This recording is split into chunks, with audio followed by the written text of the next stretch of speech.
My mother, 54F, just sent me, 32M, a bill for $50,000 in back rent from when I lived at home during college. Then she put a lien on my house. It gets worse. Original post, r/legal advice. I, 32M, just received what has to be the most insane legal demand I've ever seen, and it's coming from my own mother, 54F. I'm writing this with shaking hands because I still can't believe this is happening. I need to know if she has any actual legal standing here or if this is just another manipulation tactic that's gone way too far. Let me give you the full background because context is important here. I grew up in what most people would consider a typical middle-class household in suburban Ohio. My parents, Margaret and Thomas, divorced when I was 16.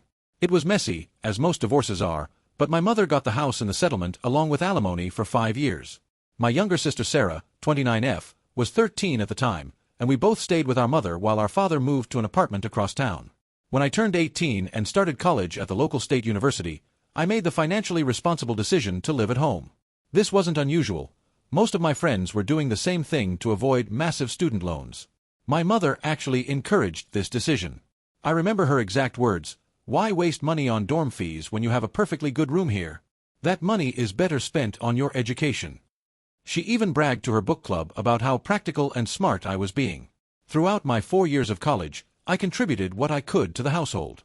I worked part-time at a hardware store, usually 20 to 25 hours a week, and brought home about $600 to $800 monthly after taxes. From this, I'd give my mother $200 to $300 for groceries and utilities. She never asked for a specific amount. I'd just hand her cash or transfer money when I got paid, and she'd always say something like, "Thanks, honey, every little bit helps." There was never any formal arrangement, never any discussion of rent, and certainly never any signed agreements. I was a good student, maintained a 3.7 GPA while working, and graduated with a degree in mechanical engineering. During those college years, my mother would often tell people how proud she was that I was focused on my studies. She'd say things like, "Michael's job is to get good grades. That's his contribution to this family right now." I have text messages from that period where she explicitly told me not to worry about money and to focus on school. After graduation, the job market was tougher than expected. I spent a year applying for positions while working full-time at the hardware store and picking up freelance CAD work. During this year, my mother and I had an actual conversation about rent. We agreed on $500 per month, which I paid religiously. I have bank records showing these transfers labeled "Rent to Mom." This arrangement lasted exactly 12 months until I landed my current job and moved out at 23. Fast forward to now. I'm 32, married to my wonderful wife Jennifer, and we just bought our first house last year, a modest 3-bedroom ranch that we're slowly fixing up. I maintain a cordial but distant relationship with my mother, seeing her maybe once a month for dinner. Sarah still lives in the area and sees Mom more frequently, though she's always complaining about money troubles. Last Tuesday, I came home from work to find a certified letter waiting for me. The return address was my mother's, but it was sent through someone claiming to be her legal representative, who I quickly discovered is just her boyfriend Gary, who sells insurance and has zero legal training. The letter was formatted to look official, complete with a case number, completely made up, and legal-sounding language. The letter claims that I owe my mother $50,000 in retroactive rent for the 5 years I lived at home during and after college. The breakdown they provided is absolutely insane. 4 years of college, 48 months $800 per month equals $38, 4,001 year post-graduation, 12 months $1,000 per month equals $12, 000 subtotal, $50, 400 minus the $6,000 I partially paid during the post-graduation year equals $44, 400 plus interest and processing fees of $5,600 equals $50,000 even. But here's where it gets even more outrageous. The letter states that to secure the debt, my mother has already placed a mechanic's lien on my house. I didn't even know that was possible without actual work being performed on the property. The letter gives me 30 days to respond with a payment plan or face further legal action. I immediately called my mother, thinking this had to be some kind of mistake or maybe even a scam using her name. She answered on the second ring with her usual cheerful, "Hi, honey." When I asked about the letter, her tone completely changed. She became formal and said, "Oh good, you received my correspondence. When can we sit down to discuss your payment plan?" I told her this was insane and asked what she was thinking. She launched into what sounded like a rehearsed speech about how parents deserve to be compensated for their investments, and how she provided me with housing valued at market rate during my formative years. She claimed that she had been carrying this debt for years but wanted to give me time to establish myself before collecting. When I pointed out that she had never once mentioned rent during college, she said she didn't want to stress me during my studies, but that the debt was always there. She even had the audacity to say she was being generous by not charging me for my high school years or calculating compound interest. The conversation got heated. I reminded her of all the time she told me to focus on school, all the time she bragged about supporting her children's education. Her response? That was emotional support. This is about financial obligations. She then dropped this bomb: how do you think I've been managing since retirement? I've been counting on this money. About an hour after this insane conversation, my sister Sarah called. I thought she'd be equally outraged and ready to talk sense into our mother. Instead, she said she understood both sides and wanted to help mediate. Her solution nearly made me drop the phone. She would pay off my debt to our mother if I signed over 20% equity in my house to her. Think about it, she said, as if this was perfectly reasonable. Your house is worth about $250,000. 20% is $50,000. It's a clean swap. You get out of debt, I get an investment, Mom gets her money. Everyone wins. When I asked if she was seriously suggesting I give her a fifth of my house for a debt that doesn't exist, she got defensive. It does exist, Michael. Just because you don't remember doesn't mean it didn't happen. Mom kept careful records. And honestly, this is probably the best offer you're going to get. Would you rather deal with lawyers? My wife Jennifer overheard this conversation and was absolutely furious. She grabbed the phone and told Sarah exactly what she thought of this mediation, using language I won't repeat here. Sarah hung up on us, and we haven't spoken since. That night, Jennifer and I went through all our files looking for anything that might help. We found old bank statements showing my contributions during college, always labeled as groceries or utilities, never rent. We found text messages where my mom explicitly said I didn't need to worry about rent. We even found a Christmas card from my junior year where she wrote, "So proud of my son for working hard in school. Your dedication is the only gift I need." The next morning, I called my father for the first time in nearly 2 years. We've had a strained relationship since the divorce, but I needed to know if Mom had ever pulled anything like this before. His response chilled me. She tried something similar during our divorce. Claimed I owed her for household improvements from projects I'd done myself. My lawyer shot it down, but it cost me thousands in legal fees to fight it. He then told me something I'd never known. Apparently, during their divorce, my mother had produced receipts and documents for expenses that never happened. She'd claimed my father had agreed to pay for various things and then never followed through. It was only when his lawyer demanded original documents that many of them fell apart as forgeries. I've since scheduled consultations with 3 different lawyers. The first one is tomorrow morning. I've also done some research on my own, and from what I can tell, you can't retroactively create a rental agreement years after the fact. Mechanics liens require actual work performed on the property. What my mother is doing might constitute fraud or extortion. My sister's involvement might make this a conspiracy. But I'm still terrified. What if my mother has created fake documents? What if she's been planning this for years? The fact that she gave such specific numbers and filed actual paperwork with the county, even if it's fraudulent, suggests this isn't a spur-of-the-moment scheme. My questions for this community. Can someone legally claim retroactive rent with no prior agreement or documentation? What's the process for removing a fraudulent lien? Is this extortion? Fraud? Both. Should I be worried about my sister's offer to help? What can I do to protect my assets while this plays out? Has anyone dealt with anything similar? I'm also wondering if I should go no contact with both of them immediately or try to gather more information first. Part of me keeps thinking this is all a nightmare and I'll wake up to find my normal, somewhat dysfunctional family back. But the legal letter in my hands says otherwise. Any advice would be greatly appreciated. I'll update after the lawyer consultations. Update 1, posted 5 days later. I'm back with an update that I'm still processing. The last 5 days have been a whirlwind of revelations that have fundamentally changed how I view my family. Thank you to everyone who responded to my original post. Your unanimous agreement that this was insane and likely illegal gave me the confidence I needed going into my lawyer meetings. First, let me address the legal consultations. The first lawyer, an older gentleman who specializes in real estate law, actually laughed when I showed him the legal notice from my mother's boyfriend. He confirmed what many of you said: mechanics liens are for contractors who have performed work on a property. What my mother filed was fraudulent, and he immediately began the process to have it removed. He said it would be relatively simple and shouldn't cost more than a few $100s in filing fees. The second consultation was with a family law attorney recommended by a coworker. She was sympathetic but said this was more of a fraud case than a family law issue. She referred me to a colleague who specializes in financial fraud and elder abuse cases. Apparently, adult children financially abusing elderly parents is more common, but the reverse happens too. The third lawyer is the one I ultimately hired, and this is where things got complicated. Her name is Patricia, and she specializes in complex fraud cases. When I sat down in her office and started explaining the situation, she stopped me halfway through and asked, "Has your mother already been in contact with other law firms in town?" My heart sank. What do you mean? It turns out that my mother had hired an actual attorney, not her insurance-selling boyfriend, and that attorney had already sent a comprehensive file to every major law firm in town, anticipating that I would seek legal help. Patricia had received this file the day before our meeting. "I need you to prepare yourself," Patricia said, pulling out a thick folder. "Your mother has provided extensive documentation to support her claim."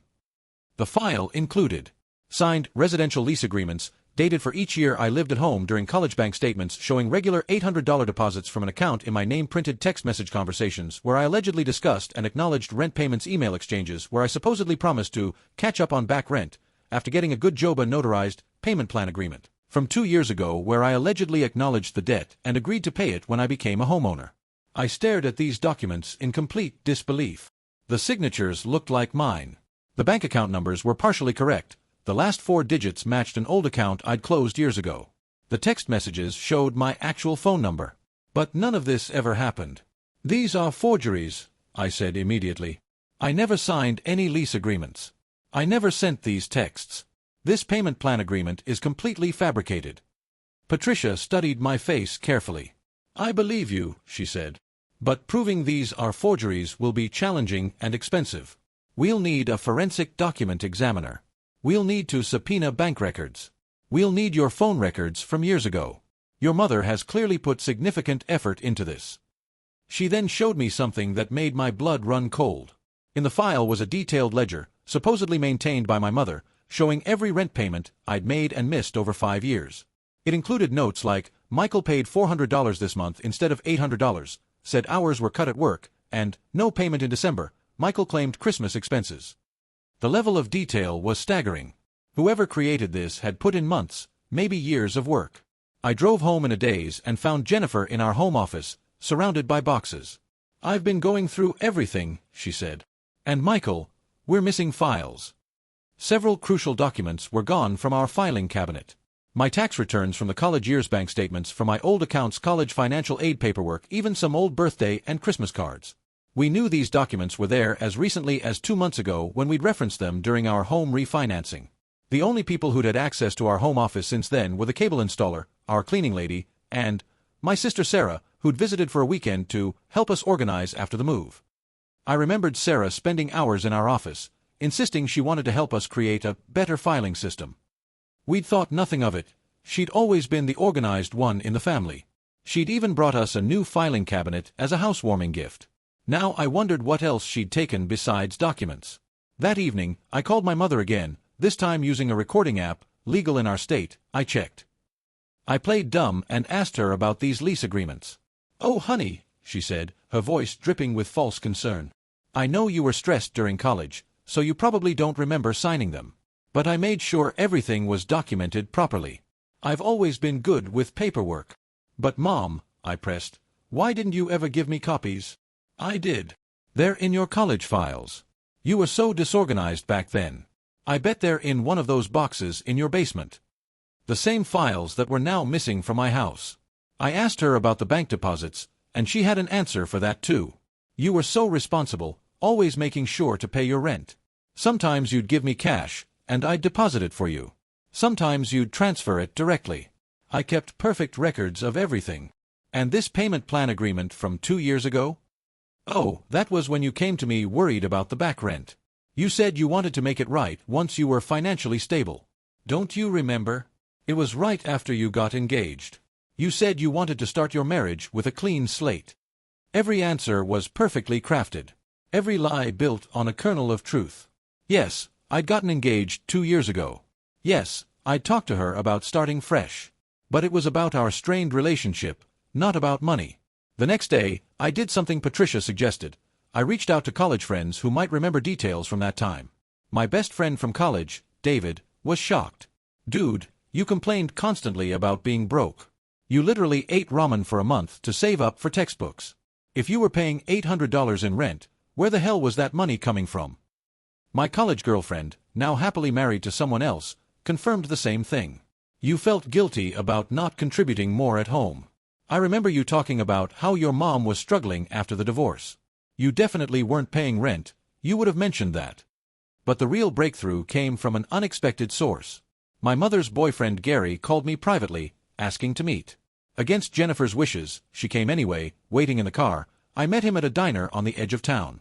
Gary was nervous, constantly looking over his shoulder. I'm only talking to you because I could lose my insurance license over this, he started.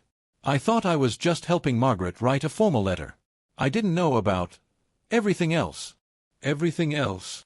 He pulled out his phone and showed me photos he'd secretly taken of my mother's project materials. There were practice sheets where she traced my signature, dozens of times draft versions of the fake lease agreements with different amounts and terms, a notebook labeled Michael Recovery Project, with detailed planned screenshots of my social media posts about buying the house, with notes about timing. She's been planning this for at least 3 years, Gary said. Ever since you announced your engagement. She knew you'd be buying a house eventually. But the most damning evidence was a text exchange between my mother and Sarah from 6 months ago. Mom, did you get the samples? Sarah, yes. His signature has changed slightly. I'll bring the new documents. Mom, perfect.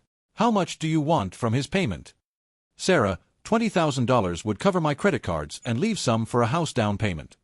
Mom, I can do $25,000 if you help with the bank statements too. Gary had screenshots of everything. He'd been building his own insurance file once he realized the legal implications of what my mother was doing. I'm not going down for this, he said. I'll testify if needed. I asked him why she was doing this. His answer was simple: she's broke. Has been for years. The house is mortgaged to the hilt. She's got 6 figures in credit card debt. Her retirement account is empty. She's been living on borrowed time, and you're her last hope. I thanked Gary and immediately called Patricia. With his evidence, we had a much stronger case. But I had one more conversation to record, this time with my sister. I invited Sarah for coffee, wearing a wire per Patricia's instructions. The conversation was revealing in its delusion. Me, Sarah, I know about the documents you took from my house. Sarah, long pause, I don't know what you're talking about. Me, I have security footage. I didn't, but she didn't know that, Sarah. Okay, fine. But I was just helping Mom get what she's owed. Me, you know there was no rent agreement, right? Sarah, just because you don't remember doesn't mean it didn't happen. Mom showed me the leases. Me, the ones she forged. Sarah, they're not forged. Look, Michael, you've always been the golden child. You got to go to college. You have a degree, a good job, a house. What do I have? I'm 29 and still renting. Still struggling. Mom sacrificed everything for us, and you're the only one in a position to pay her back. Me, so you think I should give her $50,000 that I don't owe? Sarah, you do owe it. And if you don't pay it, I'll make sure everyone knows what kind of son you are. I'll post those documents online. I'll tell your wife's family. I'll tell your employer. Me, Sarah, that's extortion. Sarah, it's not extortion when it's true. You lived there for 5 years. Market rent for a room in that area is $800 minimum. Mom gave you a discount. She could have charged you $1,000. Me, but she didn't charge me anything. We had no agreement. Sarah, we have the agreements now. That's all that matters in court. The delusion was complete. She genuinely believed that creating documents after the fact somehow made them valid.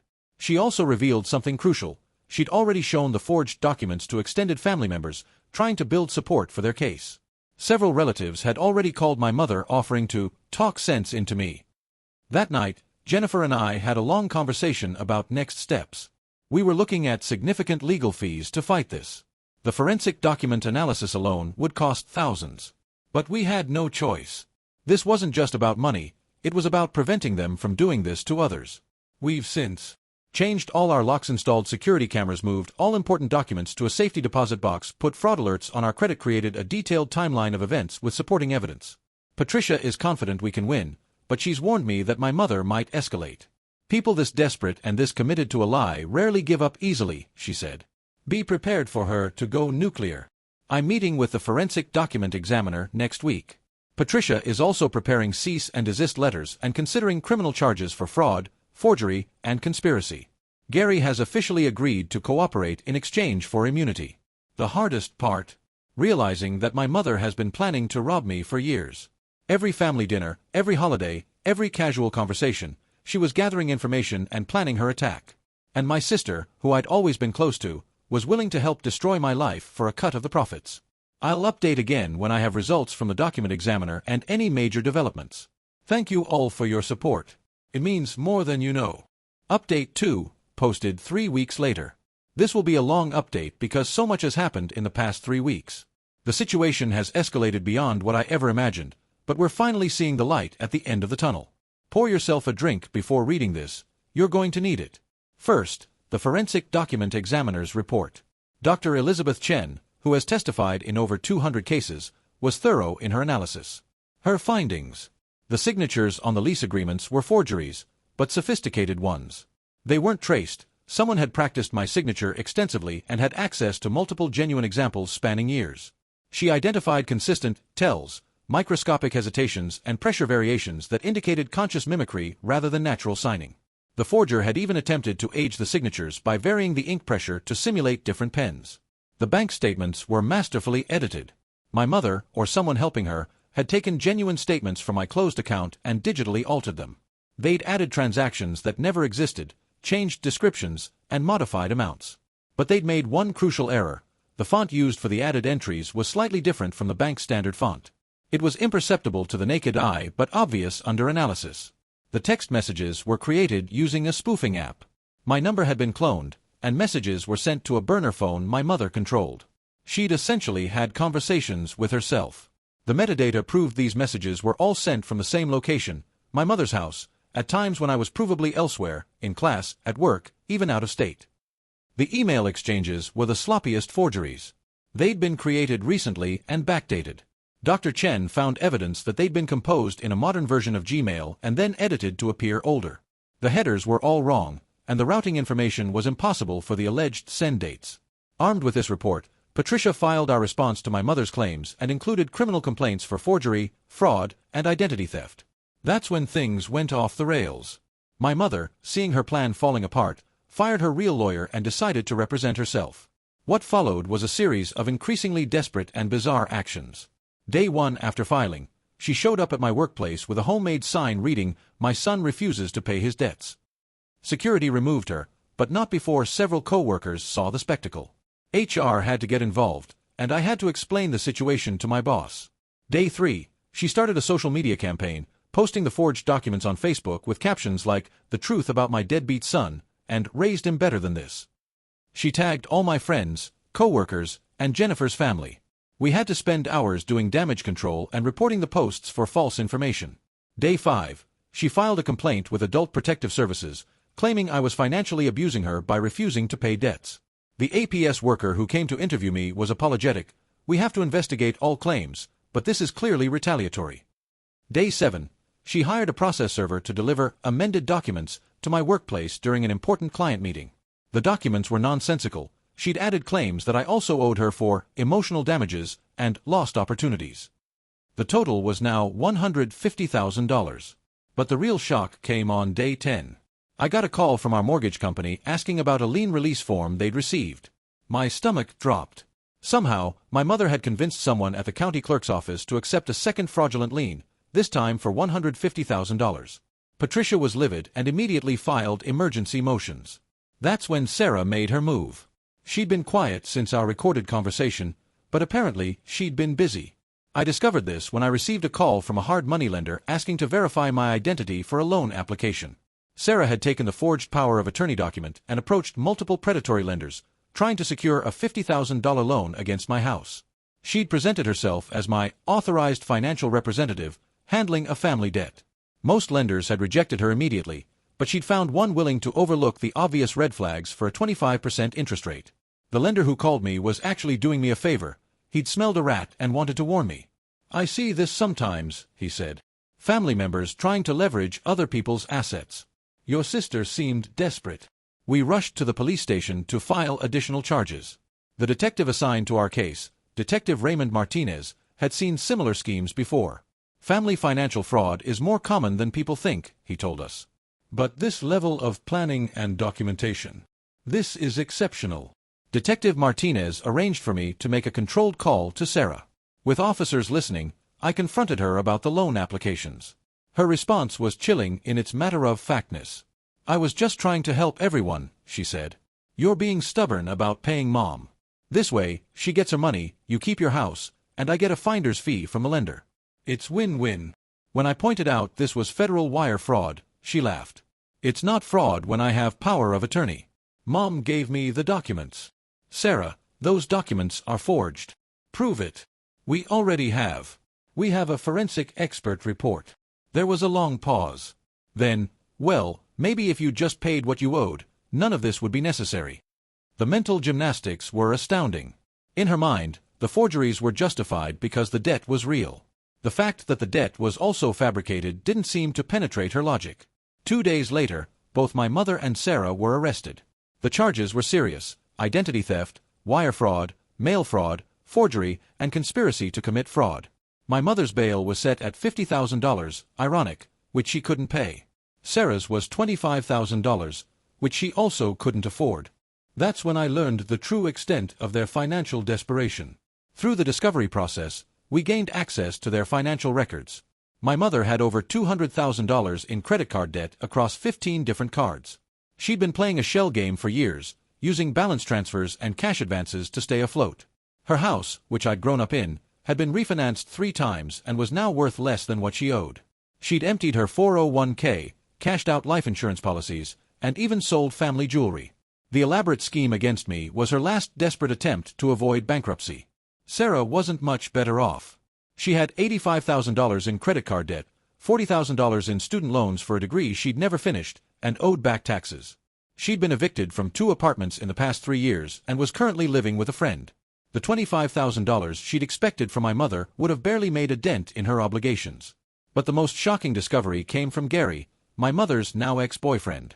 He provided Patricia with a box of documents my mother had asked him to store. Inside were detailed plans for similar schemes targeting other family members. A fake investment opportunity for my Uncle Robert involving non-existent rental properties, forged medical bills she planned to send to my cousin Linda, claiming she'd covered Linda's emergency surgery years ago, elaborate scheme involving my late grandmother's estate, with fabricated codicils to the will. There was also a notebook titled Asset Recovery Planning, with sections for each family member, listing their estimated net worth, vulnerabilities, Robert, guilty about Dad's death, easy emotional target, and potential extraction methods. I was listed as Phase 1, most assets, least suspicious. Other relatives were Phases 2 through 5. She'd even calculated expected returns and success probabilities. It was like reading a con artist's business plan. The prosecutor, Assistant DA Monica Chambers, was fascinated by the case. "This is one of the most sophisticated family fraud schemes I've seen," she told us. "The level of documentation, the long-term planning, the psychological profiles. Your mother could have been a professional con artist." Both my mother and Sarah were offered plea deals. Sarah, faced with federal charges and the possibility of 20 years in prison, broke first. She agreed to plead guilty to identity theft and wire fraud in exchange for testimony against our mother. Her allocution was painful to read. She admitted to taking documents from our house, helping forge signatures, and attempting to fraudulently obtain loans. But she still maintained the core delusion: "I believed my mother when she said Michael owed this money. I thought I was helping collect a legitimate debt." My mother, however, doubled down. She refused all plea deals and insisted on representing herself at trial. Her defense was a spectacular display of narcissistic delusion. Some highlights from court transcripts. She claimed I had implanted false memories in Sarah to make her testify against her. She insisted the forensic document examiner was biased because she was probably paid off by Michael. She tried to submit new evidence. More forged documents she created while in jail. She accused the judge of discrimination against mothers. She filed motions claiming the entire court system was engaged in a conspiracy against her. The trial lasted 3 days. The evidence was overwhelming. Gary testified about the planning documents. Sarah testified about her role. The forensic examiner explained the forgeries in detail. Detective Martinez presented the financial records. Even relatives testified about being approached for suspicious investment opportunities. My testimony was the hardest. Despite everything, she was still my mother. Watching her sit at the defendant's table, representing herself with printed-out Google search results about law, was heartbreaking. This was the woman who'd raised me, who'd driven me to school, who'd celebrated my accomplishments. Now she was facing decades in prison for trying to destroy my life. The jury deliberated for less than 2 hours. Guilty on all counts. At sentencing, my mother was given the opportunity to speak. Instead of showing remorse, she delivered a 45-minute rambling statement about ungrateful children, societal bias against mothers, and how the real crime was my refusal to support her. She even presented the judge with an invoice for raising Michael that she'd calculated at $1.2 million. The judge was not amused. My mother received 15 years in federal prison with possibility of parole after 7. Sarah received 3 years probation with mandatory restitution and therapy. The aftermath has been complex. Some relatives still believe my mother's lies, convinced that there must be some truth to her claims. Others have reached out with their own stories of her manipulation over the years. I've been in therapy dealing with the emotional fallout of discovering that my mother saw me not as a son, but as a financial asset to be harvested. But there have been positive outcomes too. Jennifer and I are closer than ever. Her family has embraced me completely, joking that they're my upgrade family. We've started a family financial fraud support group in our area and have been shocked by how many people have similar stories. Last month, we welcomed our daughter, Emma. She'll grow up in a house free of manipulation and conditional love. She'll never wonder if her value to us is monetary. She'll know that family means support, not sabotage. I still put money on my mother's commissary account, enough for basic necessities. Not because I owe her anything, but because I choose to be better than what she tried to make me. Sarah and I don't speak, though she sends letters sometimes. They're still full of justifications and blame, so they go straight to my lawyer. To everyone who followed this journey and offered support, thank you. Your validation helped me stay strong when gaslighting made me question reality. To anyone facing similar situations, document everything, trust your instincts, and remember that DNA doesn't give anyone the right to destroy your life. Family isn't about blood. It's about trust, respect, and genuine love. Sometimes the best thing you can do for your mental health and financial security is to walk away from those who share your genes but not your values. Emma is crying, so I need to go. But I wanted to share this final update as closure for myself and information for anyone who might face similar situations. Stay strong, protect yourselves, and never let anyone, family or otherwise, convince you that love comes with a price tag.